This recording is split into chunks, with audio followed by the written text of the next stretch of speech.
Welcome to the Learning Pines YouTube. We hope this video helps. You begin with safety and the first connections. Turn the circuit breaker off and verify voltage. Make sure the pump housing is clean. Thread tape the pump outlet and inlet, then hand start the adapter so threads align. This prevents cross-threading. Next, attach the suction pipe to the inlet with the correct gasket. Tighten evenly with a wrench so you do not crush the seal. Once done, fit the discharge piping loosely so adjustments are easy when you position the pump.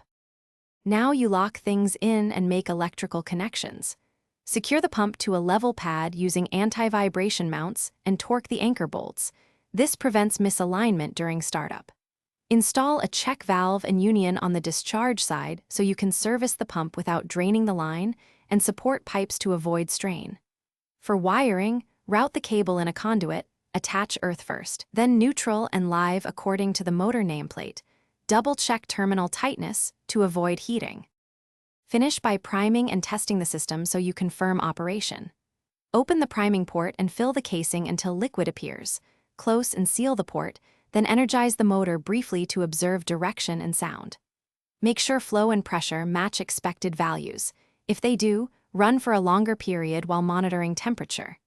If the pump won't develop flow, check for air leaks on the suction, ensure valves are open, and verify electrical continuity. Thanks for watching.